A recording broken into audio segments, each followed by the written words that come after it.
This is Smithy.tv.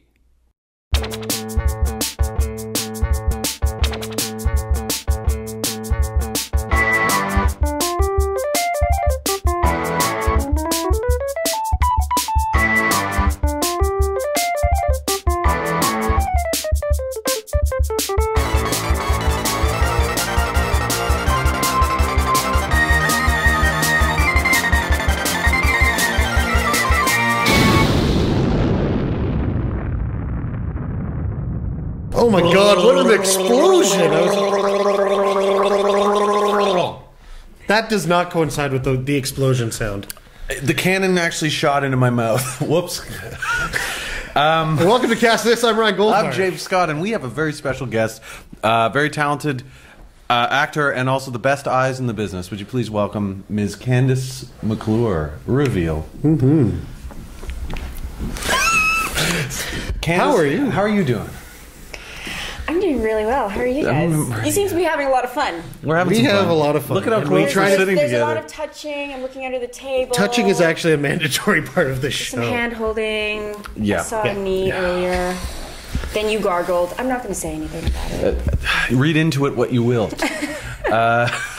Candyse, you were tiffing it last night. Tell us about what it's like to be invited to a party, because we don't get invited. We don't get invites to parties. to anything. We just have a two-man hand-holding party under the table, but that's nothing to write home about. Together, Thank you. By the way, yeah, I was getting a little tiffy with it last night. It's a lot of waiting around sometimes. You mean you were not able to just waltz right in? That was supposed to be the plan.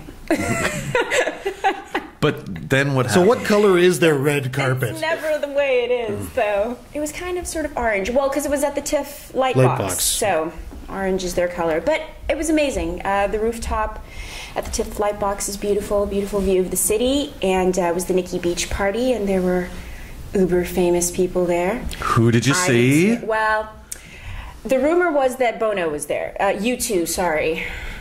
And Bono. They all got the invite, not just him? I didn't actually see, said Bono. But I did get to see Kanon, which was a huge excitement for me because I heart you, Kanon. Me too. Who else? Well, I was there. Candyse McClure. We're talking to Candyse McClure right now. You were there. Was George Clooney there? George Clooney was not there. No. Brad Pitt. Or I left a bit early, so the party tends to heat up later on in the evening. John Hamm, was he there? John Hamm was not there, although he loves Toronto. Mm-hmm. I hear in the trades. Mm-hmm. I hear a rumor that they're bringing Mad Men to Toronto. They are. They're bringing Mad Men to the Maple Leaf Gardens. Yes.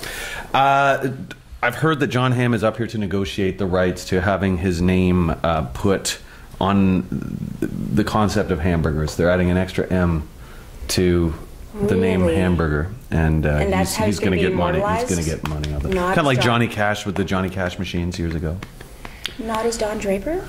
No. Maybe you should have gone for... Well, there is a blind store down the street that is changing their names to the Don Drapers. Don Drapers.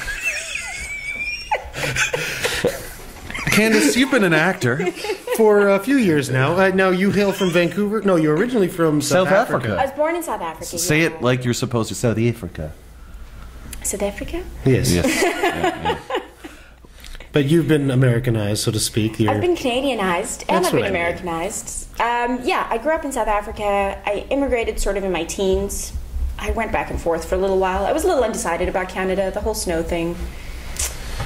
Wasn't so sold on it. You went to Vancouver. How much snow did you have? There was actually snow. The first year that I went, there was this massive snowstorm, and my mother and I were living in Deep Cove, and we got stuck there for a few days. I know Deep Cove well. Right? You need everything out of Deep Cove is a hill, right? Yes. So you know. Great pizza. Also really great pizza, and that ice cream store and the donut shop. My cousin lived right above them. I was very familiar with the areas. Right, and then I moved to Vancouver, and I've spent some time in the States, and now I moved to Toronto. I'd like to butt in here, please, and ask, when you were in South Africa, had you started your actory training at that point? No. And what drew you to this biz? In school, I was like super nerd. I took double math, double science. That doesn't normally lead to acting. That usually leads to chemistry, right? Well, or physics. I wanted to be a doctor. My grandfather was an obstetric surgeon, and I wanted to follow in his footsteps. I know that's kind of a random thing. Why? Be an obstetric surgeon. But I did. That's with children, right? He did a lot of, yes. Yes. He did a lot of good for the community, so. Whereabouts in South Africa was he based out of? Durban. He had his practice in Durban on the East Coast. Okay. Where I grew up. Yeah, my grandfather was quite revolutionary for his time. But even when I came to Canada, you know, you have to do the drama electives and stuff. I felt really uncomfortable. I was a really serious kid. I'm kind of a serious person, so I always wanted, like, I would be reading Sula and The Bluest Eye, and I always wanted to do skits about like slaves in the field and stuff, and everybody else wanted to do the Goonies. Rightly so. So it didn't really translate. But no, I sort of fell into it when I graduated high school. Yeah. Yeah, I did a Athol Fugard play, who's a really amazing and famous South African playwright, and it was his latest play at that time, his first post-apartheid play. Had you come to Canada and did this play here? Or Yes, did you do that? yeah, Okay. yeah. I did it. Were you cast because you were South African? Yes, because I could do the accent, and I was the appropriate age. They called my mother, actually, a colleague of my mother's. My mother's a teacher, and a colleague of hers called and said, "Would you like to do a play? We need to cast a 17-year-old colored South African girl." And my mother went, I have one. I have just the thing for you. And don't call her ask my colored. daughter. You know, I know that's a big deal, actually, the whole colored thing. Yeah. I've only learned that. I mean, I've come to know that That in America, colored is not a great thing to say. No, there's a whole episode of All in the Family that tackles that very issue. Right, yeah. But it's how I grew up distinguishing myself, and I don't take offense to it. I understand that it's offensive in the American context, but well, it's every nation that has any issues with any levels of racism.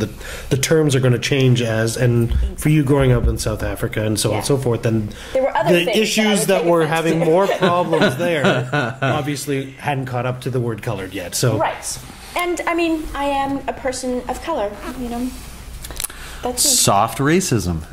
Love it. Self-racism. Is it? No. I guess I just don't think of it that way. But maybe, you know, maybe I'm just too South Africanized. So you did the play, and it was a huge success. Yeah. And 8 people showed up, but we loved it. No, actually, we sold out. We sold out for 2 weeks at the Fringe Festival in Vancouver. Amazing. And we did some private engagements after that. And remember Cancerman William B. Davis? We do. Yeah. I had a conversation about his son earlier. Not his actual son. He discovered me. did he? Awesome. Yes. Did he blow smoke in your face? He wasn't on a smoke. He was not a smoker. Not a smoker. Okay. What? So, what did he? How did that manifest itself? My co-star in the play was a 2-man play, and my co-star, Cecil Rhodes, was in his master class, and so we would workshop our scenes in the class. And once the play was up, he came to see it, and he didn't say anything to me, but he very quietly went to speak to his agent, and his agent called me. Who is now my agent, who's been my agent for the last 12 years. Wow. Yeah. Did you have the bug, though? Did you feel like you, because of all this interest, that you just kind of went in it without any passion for it, or did you have the bug by that point, and so you kind of, you thought this is what you wanted to do? Well, I caught it during the course of the play. Mm-hmm. I was having to learn things so rapidly. I mean, the director would be like, Candyse, walk stage left. I'd be like, I don't know terms. What? I mean, I knew my left from my right. Well, sort of knew my left from my right. But there was a moment during the course of the play where the character is pretending that she's in front of a large audience and that she's a star. I mean, it's the story of a young girl in rural South Africa who dreams of being a star and travels to the big city to fulfill that dream. Mm-hmm. And there's a point where she's watching TV, but she's imagining this crowd of people, and they're screaming her name. and she raises her arms to silence them because she's going to say something. And this is a very tricky part in the story because that one particular night, Cecil had gotten the audience to actually participate. So the whole theater was chanting this character's name. And so I had to step up on this apple box and sort of go, you know, I hope they get it, that they, you know, I have a line. So I got up on the box and I sort of, you know, waved my arms out, and you could hear a pin drop in that theater. And that was the moment. I was like, oh my goodness. I've got power. Well, and I'm here telling a story, and this story is impacting these people in an emotional and immediate way. They're having an emotional connection to this character, and they're completely present. I could tell them anything right now, and they would listen to me. So yes, there was a moment of power, but I just thought that was the most miraculous thing that I'd experienced up until that point. And I was like, yes, when do we do that again? Tomorrow night. Tomorrow night for the next 2 weeks. So then when you started, when you got an agent, they started sending you out for stuff. What was the first job you landed after that? Was that a film and TV gig, or was that another theater? You booked gig? your first audition. That's pretty good. Very first audition. Wow, it's a rarity. It was for a MOW starring Lou Diamond Phillips, who's an incredibly sweet man, directed by Robert Leanick. It was initially called Prince of Mirrors, and then they changed the name to In a Class of His Own. It was about a true story, a janitor who completed his education, aided by the kids in the school. Right. Yeah. What was it like playing a janitor? I wasn't a I know. The part that I went in for was originally written as a male character, Brady, and they switched it so that I could play it. Nice. Yeah. That's an honor, kind of. Again, though, I was on set, and they'd be like, Candyse, hit your mark and turn to the light. And I'd be like, what's a mark? Huh? Learning in the field, learning on the job. That's good. You learn fast that way. You know, everything I've learned on set and through the experience of being in it. And I'm really grateful for that, actually. And we're grateful you're here with us today. We'll be back right after this message. Start with a reason for the video. Why do you want to create it? What topic do you want to cover in the video? These questions often get the ball rolling. Once you have an initial concept in your head, you need to start thinking about the type of video you want to produce. Now, there's no shortage of options. Do you want to create a commercial, documentary, public service announcement, case study, corporate training video, recruitment video, product campaign launch video, instructional or presentation video, a video blog, information video, corporate marketing or communications video, non-profits or charity video, a government video, a professional association video, a legal marketing video, a manufacturing video? Length of the video is also something that needs to be determined. However, you got to first figure out what kind of video you want to do. Now, the style of video you want to create will have some impact on the final length of your video. And we're back. We're back. How are you? Hey. We're just going to sprinkle in some commercials there. Commercial that's right. We don't even know what just happened, but it was great, whatever it was. Right? I'm going to buy that. Yeah, I felt it too. I think I'll get 2 of them. Will you? I think I might. That's great. 2 casting workbooks.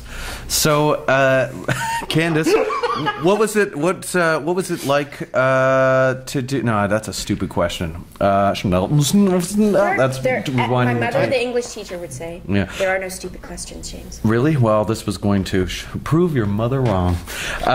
You of course, are best known for your work on Battlestar Galactica. Yes. D. Anastasia Dualo. Oh, and known colloquially as D, is that right? Mm-hmm. I see. How did you land that particular part? Well, you've already had a run of sci-fi projects already leading up to that, too. Yeah, I was in Vancouver, and that was sort The of sci-fi hub. capital. Yeah, for sure. So I'd been getting work, and I did, Outer Limits, and I didn't do the X-Files. Strange, since he's the one who found you. Right? Come on, William B. Davis. I thought maybe that was it. Maybe he was like, moving on. I have to find my next person for my agent. That's what he is. He's a scout. Yeah, that's right. He's lovely. I auditioned for it like I auditioned for everything else. And the story was, I believe it was my first year. I was on my way to Los Angeles to go for pilot season. It was the big time, you know. Go to LA. So this was your first attempt? My first pilot season, and my agent called a couple days before I was supposed to leave and said, quick audition, 10 lines, bit of money in your pocket if you get it, you know, some spare change for Los Angeles. We know that it's costly to be down there. So 10 lines. And the day that I was supposed to leave, I went in for the audition in the morning. I remember it was all like it was all radio squawk. I was talking to one of the Viper pilots. Right. Red one, refuel on the right side, you know. And it was straight to camera, and I was in and out of there in 10 minutes. The director was there, Michael Reimer was there. I got to Los Angeles, and a week later, I got the call, come back home. Oh, okay. This 10 lines will pay for your flight. And the next 4 years. Pretty much. I mean, you know, they only had us on a year option to begin with, and I don't think my character was really meant to go anywhere or do anything. She was sort of the Uhura of the There's nothing CIC, wrong with being the bridge. thought of as Nichelle Nichols. I think that's I got someone to pretty. meet Nichelle Nichols, and I was such a geek about it. I was like, "Hi, I'm the little you." But effective. No, she was really sweet, and she was hilarious, actually. But I have a great picture. Oh, it's actually on my iPhone. We were both wearing turquoise rings, but mine was small and hers was big. So I have a picture of our two hands with our two rings. Me and Nichelle Nichols' hands. One of my favorites. That's amazing. Yeah. I want to see that photo. Well, if During the next phone. break, you can go get the. Oh, look at this. Personal assistants. We have crew today. It's great. My Thank goodness. It's not just like a thank you. schlub thing. No, not just like a do it from your basement sort of. DIY. Yeah. Oh, my boyfriend's calling me. Nice. Do you want to take the call? Here, you on want to air? talk to him on the air? No. He wouldn't. Be like, what? Oh, okay, bye. Sip of this water. Oh, yeah, that's basically the oh, boo, Earns. I uploaded it already. It's on my, no, it's not on my phone. I'll have to email it. I will email it. It's one of my favorites. All right, never mind. In fact, it's because of the interest around the world of sci-fi Yes. shows and the geekiness of those people that watch that and people who want to like live some sort of lifestyle that is based around those programs. You've been able to earn a lot of supplementary income by touring the world and going to Comic-Cons and all those types of things, the sci-fi conferences. Thank goodness, because pilot season is indeed expensive. So, what is a standard sort of appearance at one of these things like? What do they do for you? What do? You typically come in on a Friday, or if it's a long distance travel, a couple days before, they give you a day to rest. Very sweet. You'll have a meet and greet on a Friday evening, so either a dinner or some kind of party. Is that with the organizers of the yeah. And with extra special guests who get extra tickets or something like Right, that? people who pay more have premium packages Right. or some, you know. The bigger geeks than the other geeks. Hey, I'm one of them. Wealthier geeks, wealthier do geeks. not wealthier talk bad geeks. about the geeks. I'm one of them. It's true. I he paid is. to go to Star Trek conventions. Yeah, so Friday night there's a party or a meet and greet. Then I'll typically do a signing and a panel and another signing and a photo session. Yeah, so I just sit and I say hi to people, try and, chat with them for a couple of minutes. I try and put something personal, on the photo. And we take pictures together. Sometimes they want you to a lot of people have rubber duckies or a sock monkey that's in all the pictures and goes all these places. So you do those little things. I always shop. I always find the most hilarious t-shirts at sci-fi cons. I like to get gifts when I'm there. Oh, do you give them away or do you actually get to wear them around? No, well, I give them away. A lot of them are really big. I did keep one. It said that, magic is just stuff science hasn't made boring yet. And there's a picture of Jesus. So, and then you come home with suitcases filled with cash, don't you? No, well, we wrap them in red plastic with the seal, and we tack them in our waistbands so we get through security. You hear that, Canada Customs? Keep your eyes peeled for this one. No, you know, gone are those That's why days. she's in Toronto. Those used to be the days where you would get like a stack of cash. Well, now let's be clear. Nichelle Nichols, Edward James Olmos, you know, Stacks. they get stacks of cash. I just get like, here you go. Loot bag. It's got a sucker in it. It's a mini stack. And probably one of those rolls of the edible candy that you can wear as a bracelet. Oh, I like those. Yes, Yeah. there are a lot of those. I like to. I get a lot of chocolate. Guests, a lot of the people who come to see me, you get a lot of gifts, but a lot of it is candy. And I eat it. And they just want to give you things. They do. They give you comic books and candy and necklaces. No, I mean, you know.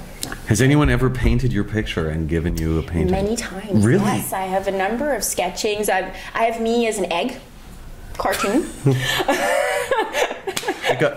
I have me as a Simpsons character. I had, somebody did a sketch right there. As I was sitting at the table and signing, he stood and he completed the whole. I still have it. I love it. I keep all of them. So you put them up, like you frame them, and Yeah. it's like your somebody ode. did a This is my poster. ode to me. Yeah.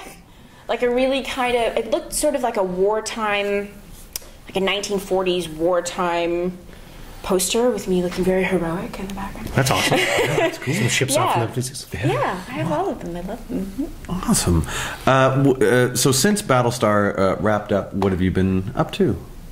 Oh, Pounding well, the yeah, pavement? you go back to being a working actress, you know. Well, hey, this is how I come to know you guys Yeah, so absolutely, well. 'Cause yeah. I'm in here every other day, which is, I'm so grateful that I'm getting auditions, you know. Yeah. The fact that you're in the room means you're in the top, you know, But 1 this to is- 5 percentile of the people in But your- this is also a common theme throughout a lot of these things, is that you have been on a show, you've been on a successful show that, you know, millions of people have seen, Yeah. and yet Once the day is done. once the day is done, you're back out, just you know, another person hustling for again. work again. Absolutely. Yeah, and that's the common English language Canadian actor sort of scenario, isn't That's it? the deal. And, Yeah. you know, it's been a little slower the last couple of years. I mean, right out of the gate, I did a series called Persons Unknown for NBC, but it didn't was go for a that? second unit. Did you do a full season? I did we did a 13 episode order. Still? We shot in Mexico City, which was amazing. Yeah. And I yet- got to play a character that I'd never played before. Who were you on that show? She was this, like, I was covered in tattoos. I had cornrows. I kind of dressed like a boy. I did dress like a boy. She was really manipulative and violent and really kind of scary. Awesome. And I was like, I've never done this before. I want to do this. Can I get a knife too? I totally got a knife. Nice. The first time you see me, episode 5, I come in and I'm going to I'm cut you. running around this town that we're stuck in, just beating people up and, you know. What did they threatening make them with the knives. tattoos out of? Was it like henna type art, or was it? No, it was black tattoo ink, and Just not needled in. there's something Yeah. about my because usually it would last a couple days on other people, but apparently there's something about my skin that Rejects it. yeah. So they would have to redo the tattoos every day if you were seeing them. There were a couple of them, like I had a scorpion on my neck and this really cool puzzle piece with a missing piece on my neck. But yeah, I would be there at like 5 in the morning every day getting my tattoos done. But I loved it. I loved it. And what's the?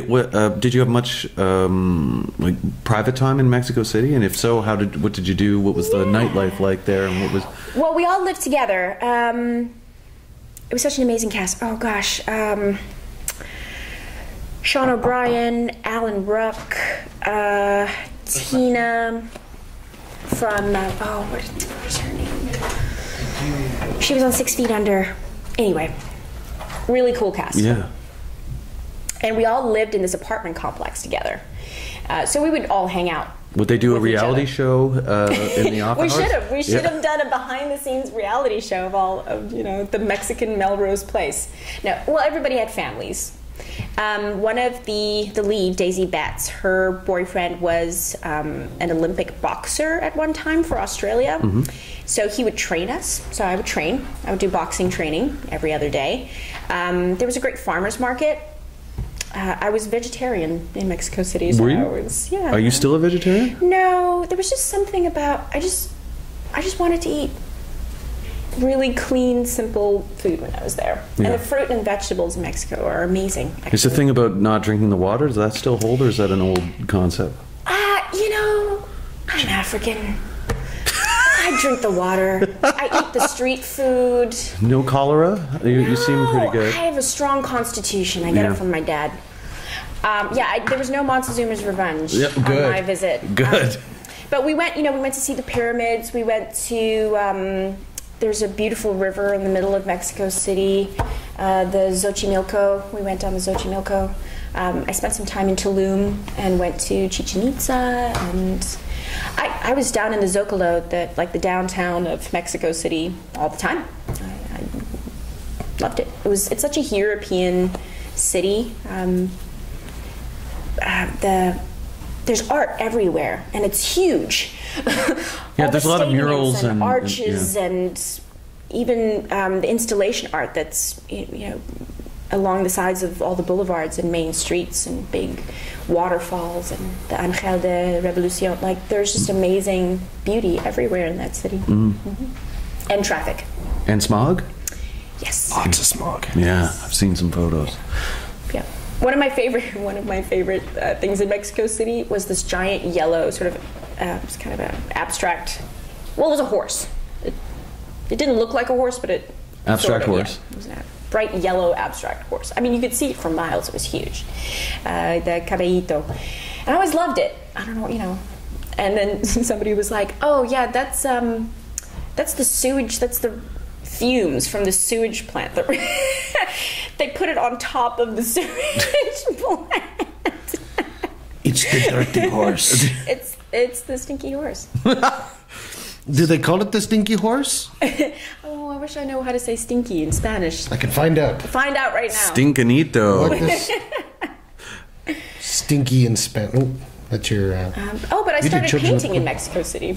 That's what I did with my private time. What, you had Candyse's IMDb page I up did. there? So what, you said you wanted to ask about something there? Oh, I was going to say, you also did the remake of Children of the Corn. I did do the remake. Did of the you? Children Were you of one the of the Corn. Children of the Corn? No, I was Vicky. I was the shrewish. Really? Who's the lead in the remake? of Children? Apestoso. David Anders Maloliente. of Heroes fame. Was this for television? Yes. It was produced by Donald P. Borchers, who was the original EP, was the EP on the original Children of the Corn, and he retained the rights. And this Is that a Stephen King? It is. Yes. Was he involved at all for this? Donald P. Borchers was our director. No, but I mean, was Stephen King involved? No, I mean, Donald had contacted him and hoped he would be more involved because we were adapting more so the short story Right. than remaking the 1984 original. Yeah. It's probably better. Yeah. There are a couple things that I would have done differently. Oh, what are those? This is the scandalous part of our interview. What would you have Tasty done? I really tried to fight for Vicky to have more of a journey. No, I mean, no, she was there all the time.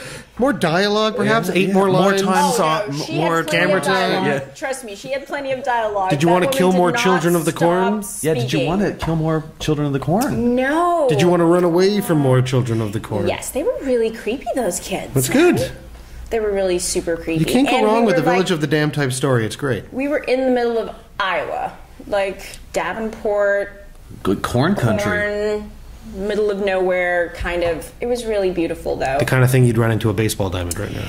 Well, I love, small town America. There's something to say about small town America. People are really approachable. People are really friendly. Things are very homey.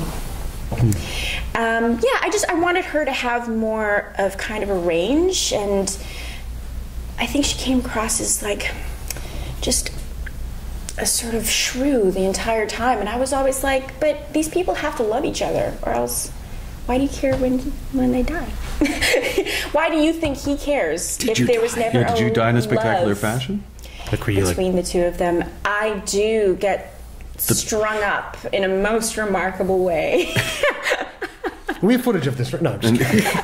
Who knows? We might. I looked. I couldn't find it. Oh. Damn you, Netflix. But it was beautifully shot. We had such a great time with the crew, and David and I are still such good friends. So I'm really grateful. Did you get to eat any corn while you were down there? I took a lot of pictures of corn. Do you know that corn is actually really painful? Like if you ran through a cornfield, they're like razor blades, the sides of corn leaves. Yeah. Like you'll be Did you run completely through a cut up. cornfield? I had to. Well, David ran through the cornfields. I did have She to had a brisk meander. walk. I had to meander. Through the maize? Maze. Oh. Such penmanship. Well, I'm going to recover from that joke and we'll be back in just a moment. Do you have the on-screen talent for the video? Do you need on-screen talent? If you do, how many people? In what role? Just like a character from a television show, you need to define what their role within the context of the video is. If not, do you need to hire actors? If you need to hire actors, is this something that you will handle, or do you want it to be the responsibility of the video production company? And when hiring, are there certain traits and characteristics you're looking for in the actors that you want to hire? We're back with Candice McClure. I was going to gargle. I decided to swallow my gargle instead. That's what she said. Thank you, Candice. You have got something coming out real soon. What is the plug? Plug away. I'm super excited.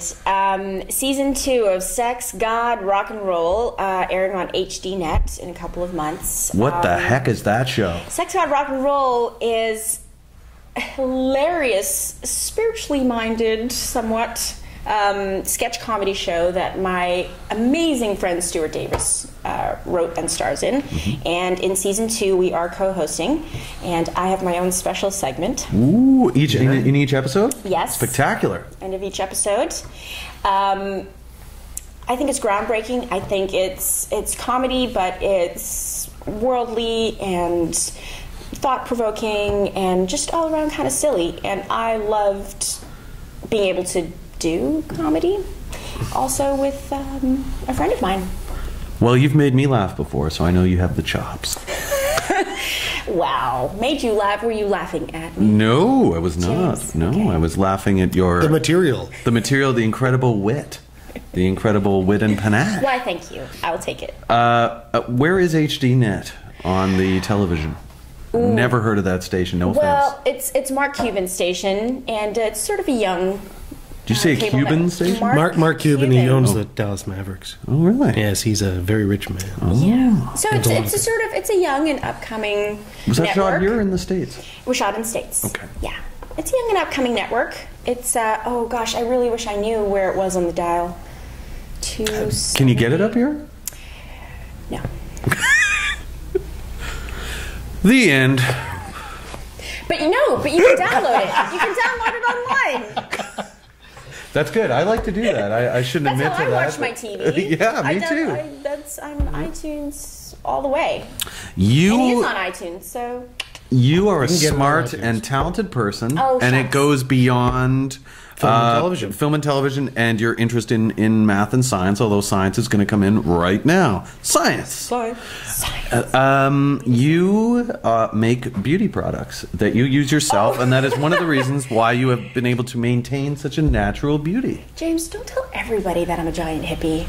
It's fine. As soon But as if we can monetize your hippiness, you'll be much happier. and also anyone that comes in Everybody keeps- contact with you can smell it. Everybody So- keeps telling me to, like, sell this stuff. I don't want to sell. I don't want to make any money. No, well, it's just for me and my friends. Your rap name is Patchoulio. Hey, now. Come free. That's what she said. Yeah, you know, I like to keep pretty natural, pretty basic. I'm kind of an elemental sort of gal. And I realized that there's a lot of things that I can just make instead of buying. That's the other thing. Kind of cheap. A friend of mine used to run a body care and aromatherapy company in Jamaica called Coco Luna, and we were roommates for a time, and she passed on all her sage wisdom and recipes to me. Very nice. And I'd had a patch last winter where I got some really dry skin. And so I went into the kitchen and I made up a batch of what I now like to call my green goodness salve. And it's kind of amazing stuff. You can use it for almost anything. What are the magic / scientific ingredients in this? Well, it's in a shea butter and coconut oil base. Mm-hmm. There's some olive oil, there's some comfrey. Comfrey is a tissue knitter. So whenever you have a wound, it helps stitch the tissue back together. Wow. The oils help with scarring, and coconut oil is all around an amazing sort of thing, and so is shea butter. Both have natural healing and moisturizing properties. But I use it in my hair, I use it for dry skin, I use it for bug bites, I use it for lip gloss, I use it for my feet, I use it for everything. I travel with it all the time. Do you ever get stopped with it and say, "Excuse me, ma'am, what is this?" This crazy green stuff in your bag. Do they ever take you aside and they open up all your bags and they find all this green stuff and they say, "Are you building weapons of mass destruction?" It just looks like green goo. And then, I make different batches. I'll put more tea tree in it for antiseptic stuff, and I'll put more something else in it for different things. But I make my deodorant. It's actually... You're practically a witch doctor. It's amazing. I'm a bit of a kitchen witch. I love the idea that I can take cornstarch, baking soda, and a couple of other things, and that's it. I just saved myself $5. I'm getting some ice cream. Save yourself $5. Do you know how to shrink heads? It's a little bit of MacGyver in this woman. Do you have any advice for up and coming actors in the biz, from being in the biz, something that you've learned from your experience that you think can help those folks? Sure. Don't take it personally. It's the hardest thing. It's the easiest thing to say, but the hardest thing to do. But you never really know the reasons why you don't get something, or even why you do a lot of the time. And most of the time, it doesn't really have anything to do with your art, and the contribution that you have. Always hold on to that. I think it's really important not to isolate yourself and to maintain connections with your community at whatever level you're at. I know that's sometimes hard for some of us because, like myself, I'm kind of an introverted person, and being an artist is kind of me in my house, in the kitchen, reading and painting and reading out loud, kind of being a weird person. But the more you share that with people, the more you realize that there is a community of us out there, and it's the best thing you can do for your soul and for your mind is to stay connected. Good advice. Perfect. Kandyse McClure, thank you so much for coming by today. I gotta reach. It's my pleasure. Thanks, Well, guys. I can feel it on your Vans. What? Like the salve? Yeah. It's nice. That's got a nice texture to it. Well, this is the summer version, so it's kind of lotion. Oh. Yeah, I make Smooth, it thicker in the winter. Not so and then greasy, but a little bit of... lotiony, yeah. Face cream. Might be discussing a purchase in the near future. Some beeswax in there. Bees- Oh, like I say, the first one's free. Kandyse the Pusher McClure. I'm James Scott. I'm Ryan Goldhart. Cast this. Kandyse McClure. The end. If you have a company, if you have a service, if you want to cash in today's gigantic market, you got to produce videos. That's where it's all at. Booking print ads and magazines. You can spend thousands and thousands of dollars. I see full-page ads, color ads in newspapers that companies are spending $30,000 a day, $50,000 a day for big full-color page ads that people see. 3 seconds, they turn the page, that's it, it's over. But with a video, you upload the video, you have the video produced, you upload the video online, and it stays there, and it goes crazy. You heard about these viral videos. They're always on television, they're always in the news, always in the newspaper. The next viral video went crazy. Millions and millions of views in 2 seconds, in 3 seconds, a quarter of a second, and the sales of the products and services go insane. How does this happen? How does this happen? I have no idea how does it happen. Of course I know how it happens. And I'm going to show you right now how you can cash in on this gigantic video market.